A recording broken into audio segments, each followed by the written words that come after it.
Hello and welcome to the Too Much Apparently podcast. If you're new here, this is a podcast for the deeply feeling, overthinking, emotionally overloaded humans who've been told they're too much apparently.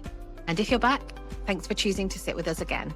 We're Alice and Carly, two therapists who are also just sensitive weirdos trying to make sense of life, healing, and our own brains. This isn't a professional advice podcast. It's more like the messy, honest conversations that happen when you finally feel safe enough to say what you're really thinking. This space is for people like us, the ones who've been called too sensitive, too serious, too emotional, too intense, and have spent way too long believing that it's true. Okay, on with the episode. Today we're talking about that time of year when it's dark by 4, your socks are permanently damp, and the thought of doing anything after 6 p.m. feels outrageous. When the clocks change, the temperature drops, and suddenly your entire personality becomes about hot drinks, thick blankets, and avoiding the outside world. We're calling this episode Too Cozy to Care because honestly, the motivation's gone, the daylight's gone, and maybe that's not a problem to fix. We want to explore how to move with the season instead of fighting it, giving ourselves permission to slow down, switch off, and stay soft while the world goes cold and grey. So I was so excited for this episode because I finally let go of clinging on to summer and I'm fully in cozy autumnness. Yeah. When I saw that you'd picked this one for our next episode, I was like, oh, yay, because the last few episodes have been a bit more heavier. And this one it felt like a cozy episode to do. I was like, oh, this just feels like it's just going to be a nice episode. And actually, as we're here talking about it, I've got my blanket on, I've got a hoodie on, and I've got a heated seat on behind me. So I'm fully in cozy vibes. That sounds so cozy. I'm so jealous of your heated seat. I know you have it when I come round and I'm like, oh, I want a heated seat blanket. I've got a heated bed blanket, but I'm getting granny vibes again. Oh, Oh dear. oh, it's quite granny to just have a little blanket on your lap. Yeah. How do you usually feel at this time of year when September turns into October, the leaves start changing colour and dropping off and it starts to get darker? How do you feel about this time of year? Yeah. So I'm a winter baby. And until a few years ago, winter was my favourite season. So I would love the shift into autumn and winter. I am an absolute Christmas nut. And there's an online organizational thing about Christmas. I think it's called like Organizing Christmas or something like that. And it is a 12-week. So that's like a 3-month Christmas preparation guide with tasks to do week to week to week. So when it hits the last week of August, I'm like, right, this is it. The holiday grand plan is in, off we go. But then a couple of years ago, I realized that I was really clinging on to summer. And I was like, oh, I'm not ready for summer to go yet.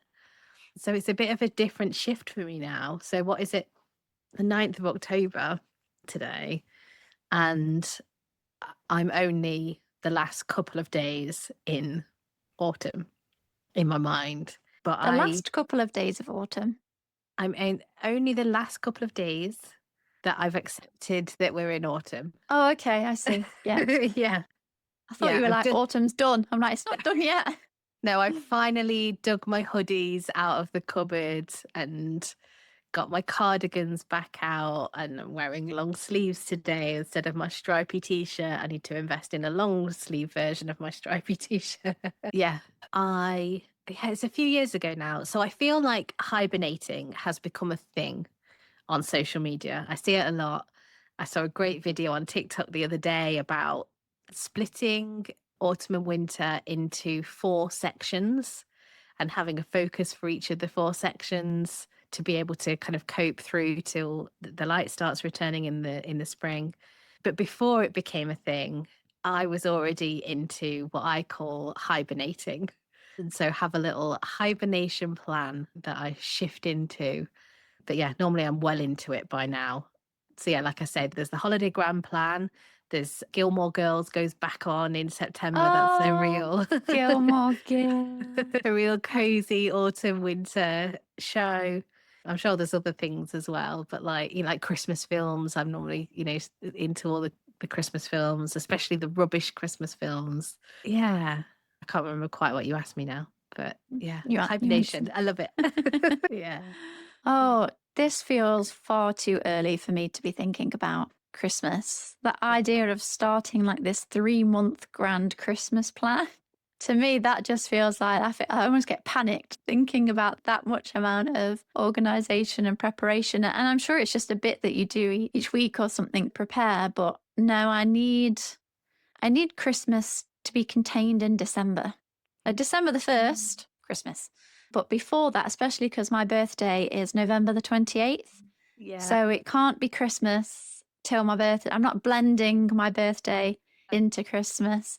So Mhm. my birthday needs to be done and then it's Christmas. But hibernating, likewise, has been a thing for me for years before it became a bit of a popular thing to start to talk about doing.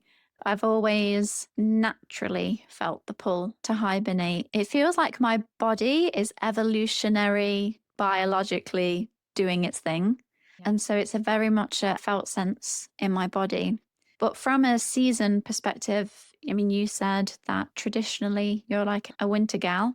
I've always been a summer gal. So I've always loved it when it's bright, loved it when it's the long days, loved it when it's warm. I'm such a cold person. I'm always cold. Even in the summer, I get cold. People are there in shorts and t shirts, and I'm still there in a jumper. Like, it's not that warm, guys, but it is to everyone else. So I'm such a cold person that I just love it when it starts to get warm. I love it when it's light. I love the long days. But interestingly, I have felt that start to shift a bit more the past couple of years.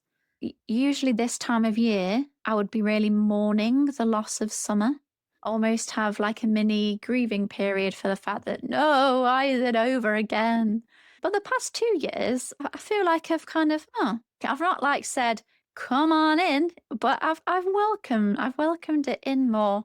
And that's because there is a lot about this time of year that I really love and enjoy. Yes, there's the parts of this time of year, well, more when we're getting towards November, December time, that I don't like, where it is dark all the time. Like, I don't like that. My mental health gets affected by the seasons. And so there's a lot about winter that I don't like. So I would say I'm not a winter person. I like Mhm. snow and I like being cozy, Mhm. but especially in this country, we don't really get a proper winter either. Mhm. So if we had what to me would feel like a proper winter, where you have like blue sky and snow Yeah. and it's cold and cozy, I could get on board if we had like a proper winter because I Mhm. do quite like that. But because our winter is just like slushy and grizzly and grey and rainy and windy, there's Mm. just nothing about that that I find pleasurable. So I'm not a winter person here in the UK. I don't like how the dark nights affect my mental well-being, Yeah. but I love the hibernating part. Mm. I feel like I'm trying to embrace more of the hibernating part. And for the past couple of years, I've really been trying to figure out how to not just, it's a bit like you said with that 4-part thing you saw on social media. I'm also trying to have less of a focus on how to get through till it starts to be spring and light again, because otherwise you're just wishing your life away until it gets brighter and warmer. And one of the things that's helped me with that is to embrace the hibernation part and to lean into what that brings so that then the idea of starting to approach winter doesn't fill me with dread. Yeah, yeah. I think I have similar kinds of feelings. So I think again I'm having a kind of split response to it because I think I am, or I feel like I've shifted a little bit, like I say, the last couple of days, but certainly September has felt like a morning again of summer of like, oh, I was enjoying that so much. Why does it have to end? And particularly the light nights. And it really annoys me that as women, it's so much harder to go out into the dark at night, Mm, that I yeah, just wouldn't feel comfortable going for a stroll around the park in the dark, and just feels like I lose hours then of my life in the winter, that I yeah. really don't enjoy that. But yeah, the whole hibernation thing for me started out of necessity. That I think it actually started as a note on my phone called survival plan. And I just made a list of all the things that would help me to feel supported and, yeah, cozy when I was going through a harder time, which tended to be through the darker months. I think there's still a split in my mind where kind of so September up till probably my birthday, which is at the beginning of January, feels cozy and warm and sparkly and festive. Yes. And then kind of mid-January, really into February and kind of the beginning of March just feels so bleak. Like the leaves have gone, it's cloudy, it's usually even colder than it's been up until that point. That's the part that I really find, yes, there's some real drudgery in that. So I was exactly the same. And Yeah. this has only changed in the past 2 years Mm. when all the festive part is over. And then it's January, February, like, just totally felt everything that you just said. But one thing that's really helped me is I started to pay a lot more attention to the solstices. So the summer solstice and the winter solstice. Mhm. Solstice. I feel like I said that really weird then. Solstice. So last year, especially, I watched the winter solstice on. You can live stream the solstice events at Stonehenge. You can just watch where the sun is appearing and marking that because I think January, February, it can all just feel really dark and bleak. And it's so easy to forget that the shortest day has already occurred by that point. The shortest day is in December. And so January and February aren't dark and bleak. January and February are the light is coming back. Mm. And so by really just trying to tune into what that means, that winter solstice date, I could then start to say to myself, no, the light is coming back. And Mm. I have a smart speaker that helps to wake me up in the morning. And I've set a routine. So it tells me certain things when my alarm goes off. And one of them is the sunrise and sunset. Right. And I turned that on in winter because then every single time that it reads the sunrise and sunset times, I can hear each day that the day is getting longer and longer Okay. and longer, even though it's just 5 minutes to start with. Mm. But suddenly I'm like, oh, the sun's not setting till this time now. And a few weeks later, oh, right, now the sun's not setting till this time. It's really helped me to keep the focus on actually that being a hopeful time. The light is on its way back. Mhm. Yeah, that shift, that really helped me last year. Yeah. So I did a post on social media a couple of years ago about sunset. I think it was sunset times rather than sunrise. And it was a text message that I'd sent to my sister. And I sent, today's the 1st of February and the sun will set at this time. By the end of the month, it will be this. By the end of March, it will be this.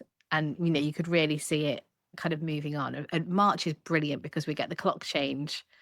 So there's a big jump in March.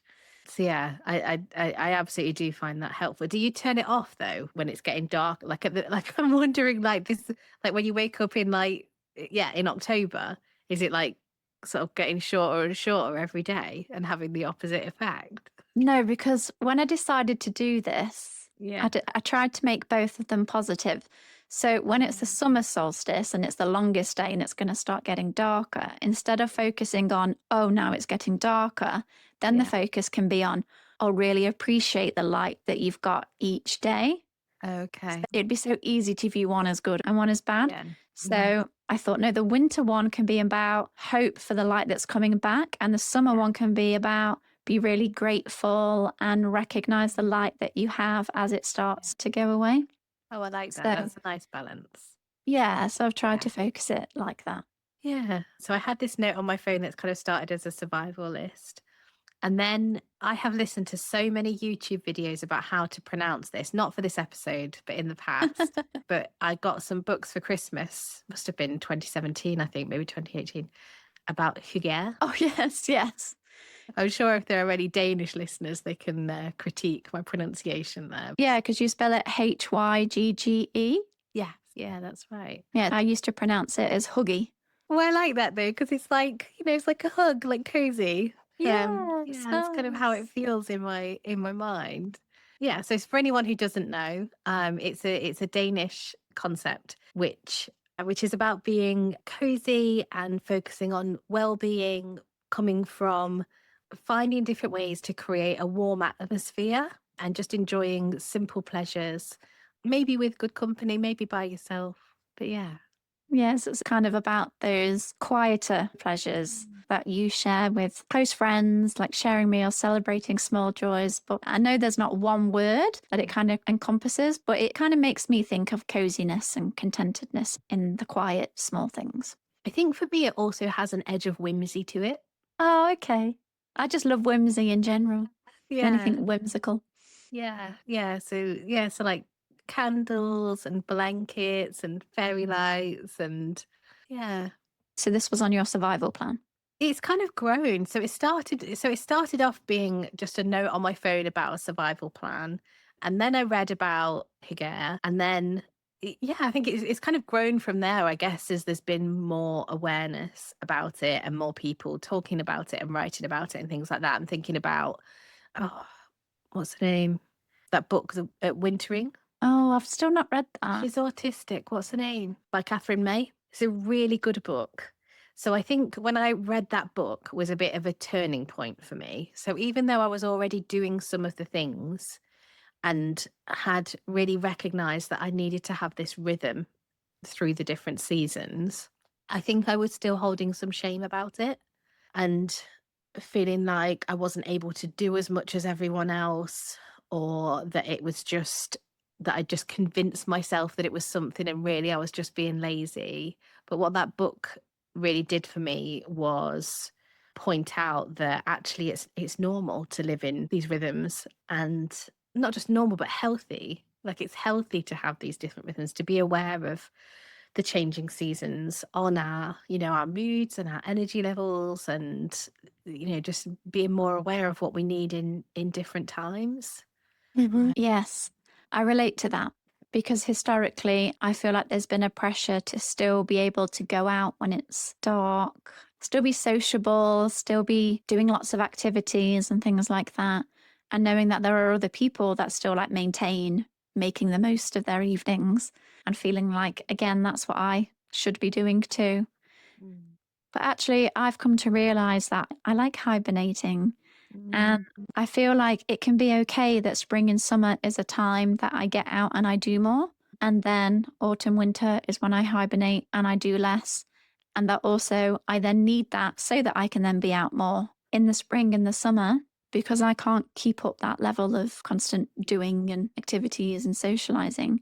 It can provide a nice balance. So I can think of the summer as being times to really be getting out, doing some really nice walks, seeing friends, being outside. It feels like you have a lot more time in the evening when it's lighter. So I have more energy to do things of an evening. Whereas due to the darkness, it feels like there's less time yeah. in an evening. Obviously, the time is actually the same, but that's not how it feels. And so when then someone wants to do something of an evening in the winter, I'm a bit like, there's no time. There is, but it feels like there's no time. But I just like to create a shift. So in the summer, I will get out and meet friends and we will do something out. Whereas in the winter, we're more likely to go around each other's houses for a cuppa and sometimes in our pajamas, where we'll drive in our pajamas to someone's house and we'll just be cozy in our pajamas. We'll have a cuppa and a catch up and then we'll go. So it's still seeing people and doing the socializing, but it's just in a different way that feels nicer. Yeah, yeah. I really love that, driving to each other's houses in your pajamas. That just sounds so cozy.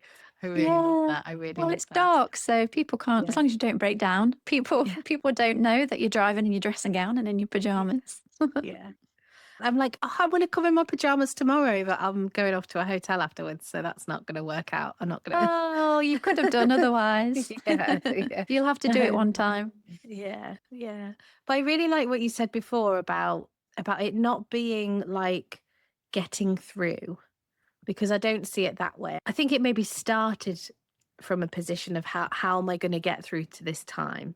Like Yeah. how am I going to claw my way through? But what feels important for me now is how can I make it enjoyable and something to embrace and make the most of?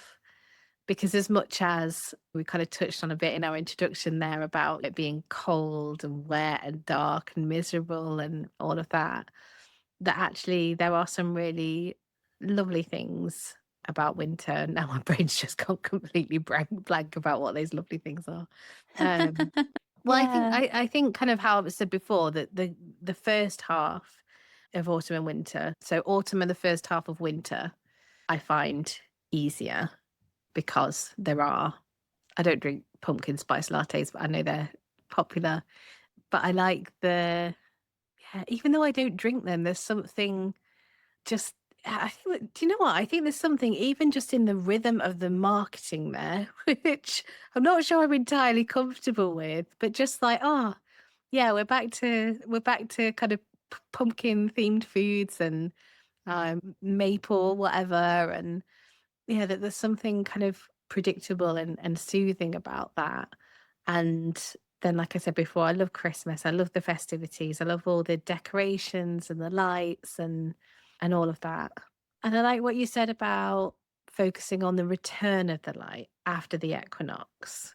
So what I tried to do last year, but didn't actually manage to do very well, was to think about the not just the equinoxes, but also in my mind, they're like Wiccan days, but that's from teenage witchy phase.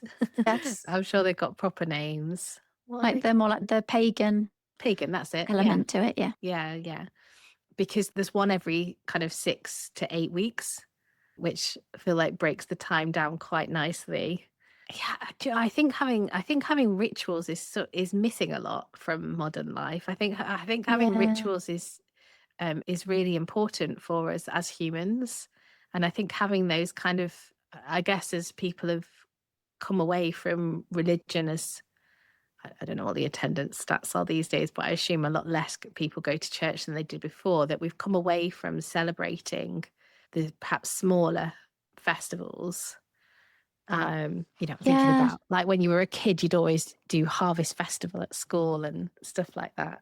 And also how we've come away from, I mean, I don't want to get on this too much, but a lot of religious holidays and celebrations have been adapted from things that weren't about religion and were about other things. And so then it means that we've lost that. So traditionally, there would be big celebrations around the equinoxes, and it wasn't religious in its doctrine at all, but about the celebration of the way things are on this planet and the recognition of that. And so those kinds of rituals of marking the passage of time and the way in which communities would all gather together to do that Yeah. has been lost. And I think that's what drew me more, wanting to honor and recognize the solstices in some way.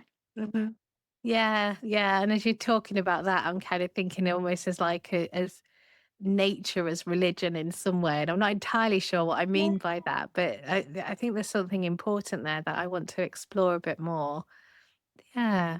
That there is something definitely that can be very spiritual about being connected with the earth and Yeah. nature and the planet and the way things are, and also how much we forget that our own body is connected to and very much tuned into Hmm. those things. Yeah. And that is why we notice these changes in our energy levels, in what we're drawn to be doing, in the types of foods that we're drawn to eating. I can't say, oh, I love a salad personally. But when it gets to summertime, I'm thinking, Yeah. I would really like a salad, but I'm not a salad person. But something about summer then Mhm. just makes me feel like I want that lighter meal. Yeah. And I just feel drawn to a salad. And there's a reason that when it starts to get into autumn and winter, that I'm craving really wholesome baked foods that I just want to then eat all the time. Yeah. So there are so many just natural shifts and changes that just happen within our own Hmm. body and the things that we're being pulled to, drawn to, the things that we fancy Yeah. that are just naturally just tied into Yeah. those sort of workings of the world. I think we spend so long trying to fight against that because modern life doesn't allow for that. Yeah. We're talking about hibernating and how much we both like to embrace the idea of hibernating. But what we're really talking about is getting elements of hibernation because we can't actually hibernate. I don't Sleep mean for that. 6 months. I don't mean that literally. Modern life doesn't stop. We still have to go to work. Our working day is still the same amount of time. Our commutes are still the same amount of time. Like nothing else changes Mhm. except for what do we now do with our free time? Yeah. And I Yeah. think that makes it hard because it means that we haven't constructed society in a way that follows the natural rhythm of Hmm. our planet. So we're then constantly left battling, still trying to have the same level of productivity that we do in the spring and summer, still use our evenings in the same way, still use Hmm. our weekends in the same way. That battle is, or certainly for me anyway, was part of the issue rather than just trying to embrace how I need to be spending my time during the different seasons. Yeah. I think some of that awareness about productivity has been part of a big shift for me. So I used to work 3 evenings a week, if not four. So I would see clients at 6, 7:15 and 8:30. Oh, So I would 8:30. work till 9:30, and in the summer it was fine. Mm. But in the winter I was really feeling like I'm tired. I'm tired, and I didn't want to feel that way, and I didn't want to turn up to sessions that way. So I gradually stopped doing that. And because of starting my masters and moving things around, I've actually put some evening slots back in. And I went to do one the other day and I was like, I think I need to take that back out. And now I'm just in this period of like, oh, I don't know. I think at the moment I've got it blocked out on my calendar of like, oh, I don't know if I am going to offer that or not. Maybe I'll kind of hold it as a last resort of, yeah, just being really mindful about making decisions in summer that I have to live with in the winter because I Yes. don't have the same level of energy throughout winter. I'm not able to be as productive throughout winter. I need to be much more careful with my energy. um, I think even and I don't know if this is an age thing or just an awareness thing or what, but I think back to when I was younger, I just don't think I really paid that much attention to it getting dark or, you get the annual like, "Oh, it's so dark at this," and I'm doing it this year already, like, "Oh, it's only 6:30. How's it dark already?" But so now I feel like my body is so aware of the change in light level, and that actually when it starts to get dark, I'm ready for bed.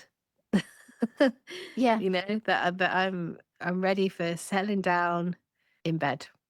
And once I've done what I need to do, I will just get in bed and read or watch TV or whatever. Yeah. Because that's what my body needs. Yeah. And I'm tipping back into last episode now about, "Oh, that's a bit boring." But it's the reality, it's the reality of it for me. Yeah. Yeah. Well, it's like once I finished work, I just then like to put my pajamas on. Yeah. Again, pajamas just represent that coziness, that winding down. I think it's why it's nice that, like I said earlier, our friends will visit one another in our pajamas. It's just a recognition of that slowing down, of that need to be cozier, and that we can still do things. But sometimes we just need to adjust the way we're doing them. And other things we might decide to not do over the wintry period, just the same as there might be things that we decide to not do in the summer. I wonder just how much of this some sort of like resistance to the shifting of the seasons and then what that usually means for the way in which we feel. And I feel like the degree to which people feel that is different. Mm-hmm. So I'm going to say it affects everybody. And then there's a little part of me that's like, you don't know that, but I would have thought that this is something that affects everybody, but it will affect people to a different degree in terms of then perhaps how much you feel that slowing down within your own body, having less social energy, feeling like you want to like nest more. And some people will find it easier to still go out in the evenings and still be social or still be doing that run in the dark. I think there will be some people that can do that. But I think as a whole, most people would agree that the change in seasons impacts them in some way. Yeah. Okay. So I'm wondering if you had a hibernation kit, like hibernation in a box, what would you have in your box? I love that question. Just the question is so cozy. Yeah. In my hibernation box, I would have Mhm. a large mug with a selection of hot drinks. I would have a blanket, probably a heated blanket. Mhm. I would have slippers, fluffy socks, pajamas, some sort of crafting kit, What are you crafting at the moment? a pillow. Is that the same one you showed me when I was there last time? Yes, I actually Yes. finished it last night. But as we were recording this, the door went, and I think that's another one that's arrived for me to Yeah. start another one that's got pumpkins on it. Ooh. Yeah, and some sort of crafting thing because my hibernation time is when I get creative. I might build a Lego set. I'll be creating something. I made these clay pumpkins and then I'm painting those. I just need to finish putting the glaze on those and then I'll have them out. Yeah, that will be ultimately what would be in my kit. And I'm going to ask you what in yours. I imagine there'll be quite a few similar things, but what would you put in your hibernation box? So I've actually got a mind map on my phone. I tried to find the original sheet that I did, Oh, really? but I must have done, I think I did it a couple of years ago. And I was like, right, hibernation, what is it going to be? So yeah, cozy blankets, fairy lights I've mentioned, but fairy lights are essential for me. I do not wait until Christmas for fairy lights. I love them to come out as soon as they can. Comfort food, mashed potato, Oh, casseroles, yeah. pies, that kind of thing. Yeah. See, I do love a salad, but not in winter. No. I love mashed potato. Same. Low effort TV. So this is kind of a year-round thing for me. I don't know if we've talked about this on the podcast before, but I don't do high stress television. I do not watch true crime documentaries. I just, yeah, things that are nice and easy. So things like Gilmore Girls.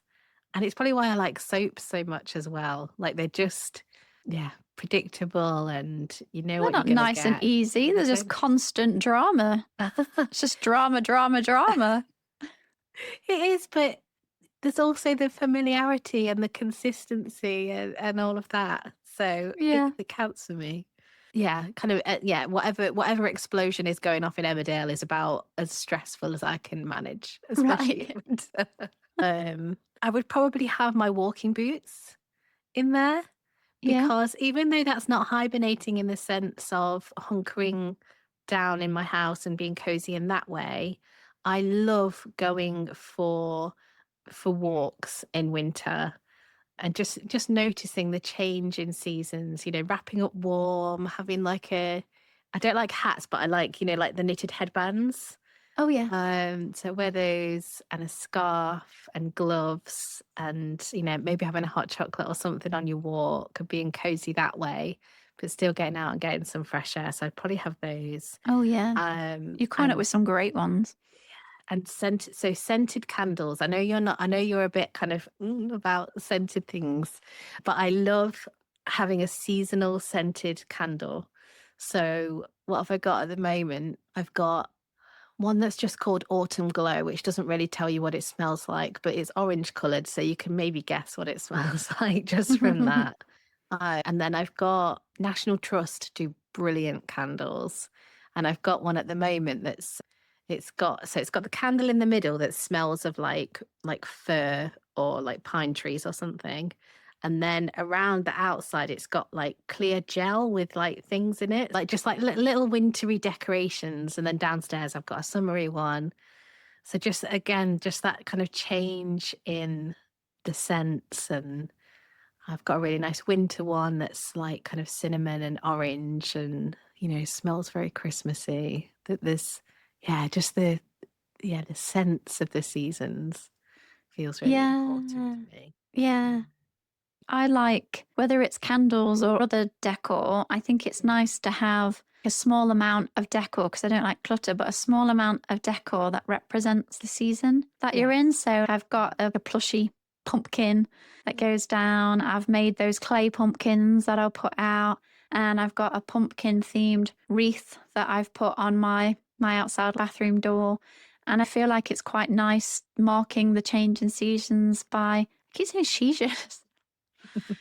But yeah, I think it's nice marking the change in seasons by having just little objects out. And that can also just then be a nice thing to look forward to, like, oh, I get to get those objects out, or oh, I get to put the little fairy lights up. They Mhm. can be nice things to look forward to. And there was, yeah, everything that you were saying in your kit. I was like, oh, yeah, put that in mine. Oh, yeah, I'll put that in mine. Oh, yeah, I like that too. And definitely with the walking boots because it's muddier. So you need the walking boots and the being cozy and the hot chocolate on the walk. I love Yeah. all of that. And the crunch of the leaves underneath, like your feet. And Mhm. it's just really, really just trying to hone in on and take notice. Mhm. I think be more it's about being present ultimately in the time and season that you're in and finding joy in it. Yeah. Yeah, I think finding ways to make it work for you. So you mentioned that I've moved away. Now live near Manchester, so it's very, very rainy up here. So like my walking boots that I have, that I asked for them for my birthday, I think a couple of years ago, and they're a really nice pair of walking boots. So I love putting them on and yeah, just having a nice things to wear. And so it's not just about going out into the cold and wet. It's also like, oh, okay, I might be going out into the cold and wet, but I've got my coat, I've got my scarf that I love and things like that. I really want to encourage people that are listening to tell us what would be in their hibernation kits as well. I would really love to have more ideas. Yeah, For yeah, good doing to this. be good just to put more ideas out there for people, Yeah, and yeah, it could look like very different things for different yeah, people. yeah. And I really love about the crafting element because one of the things that I do struggle with is the over commercialization, which I think we've really seen with autumn. Like as soon as like the back to school bits out the way, it's autumn everything everywhere. And I love it, and that they're so cute, and I love them so much, but I don't wanna spend loads of money on it, but I love the idea of crafting things. So like, painting your little clay pumpkins, and I can't remember what the word is for what you do with your cushions. Oh, latch hooking. Latch hooking, yeah, so, like, latch hooking the cushions with an autumn thing, like, that feels like, "Oh, okay, yeah, no, that's a nice way to go about it." I like that. Yeah, I made this little moss coaster. If you're watching the video podcast on Oh, YouTube, you can see my little moss coaster, which is really fluffy and just nice to feel.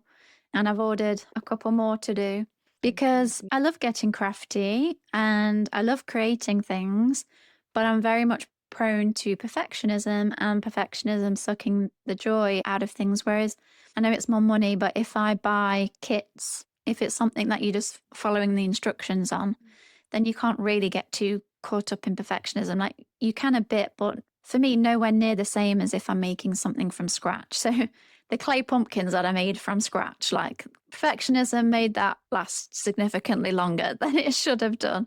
And even so, one of the pumpkins I did too heavy and it's kind of squashed a little bit.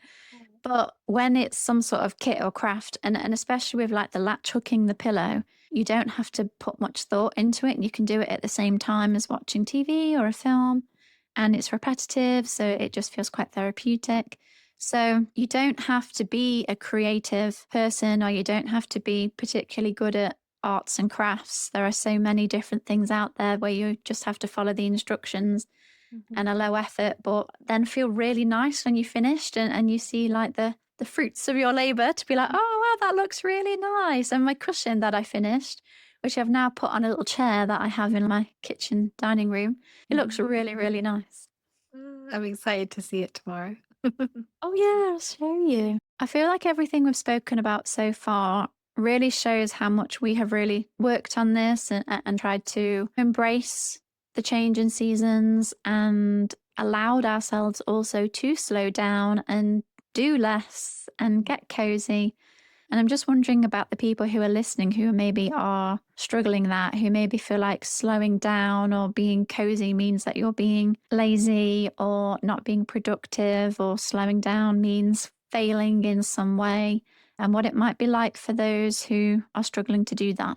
Yeah. Yeah, and it is really hard.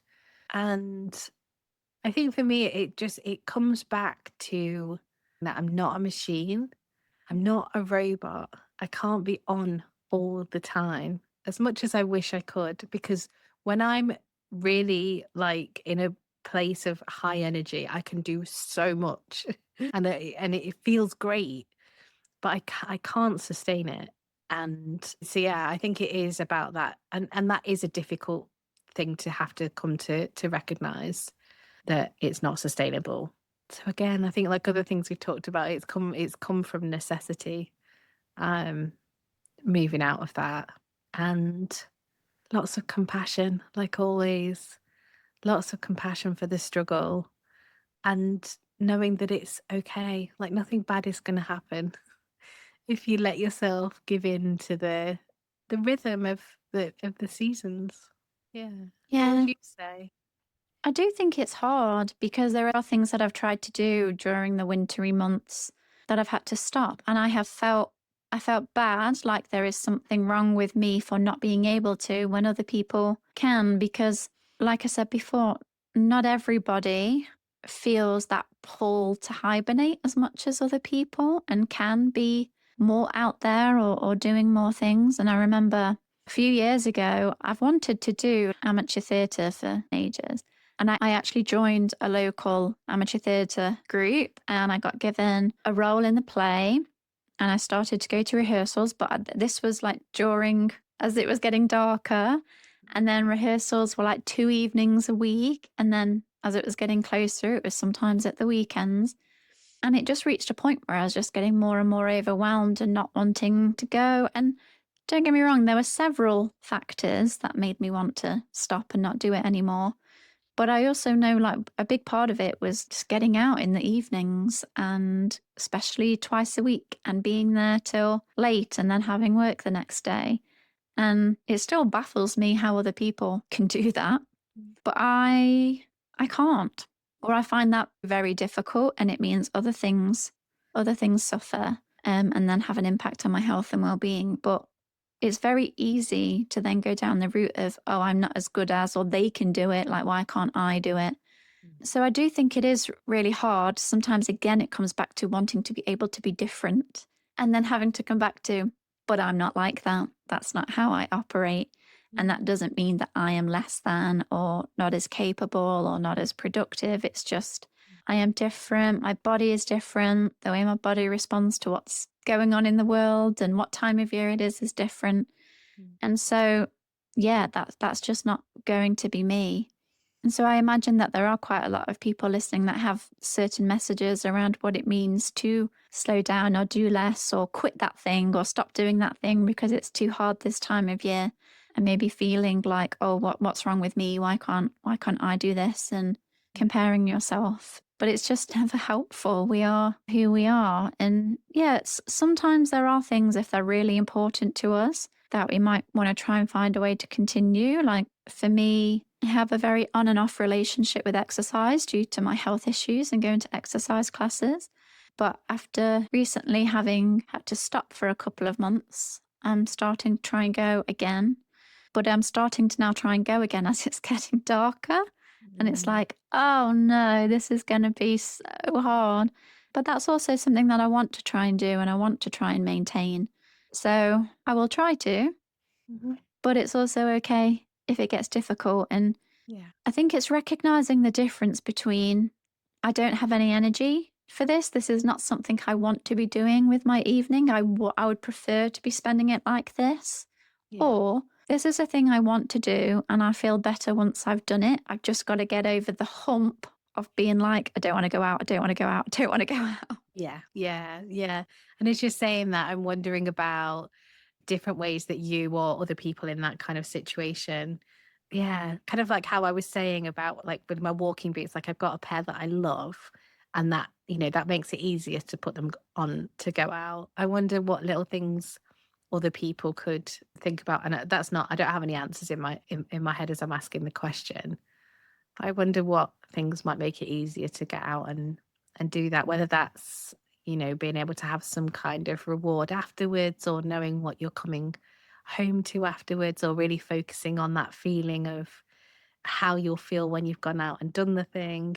Yeah. Yeah, and trying to not do then two things in a row if you know you find it hard to get out. So you're thinking, okay, I'm out today, but oh, tomorrow night, oh, I can do this. And Yeah. much we're wrestling with ourselves in our own mind and trying to bargain with ourselves. I often feel like there's a courtroom in my head, and on the stand is whether or not I'm going to go to the 7 p.m. exercise class tonight. And I've got Well, I don't know which would be the prosecutor or which would be the defense, but anyway, one of them is excellent at their job and can win quite often. Mm. Oh yeah, I'm not gonna go. I'm very good at convincing myself to not do the thing. A friend actually once said to me, the moment you start to try to bargain with yourself, you've already lost. Yeah. Hmm. Yeah. And so I try to not even start to get into, well, could I not go? Like I try to just shut that down. Yeah, that's good advice. Yeah. Because the moment I entertain it, I'm going to tell myself it's a good idea to not go. Yeah. Yeah.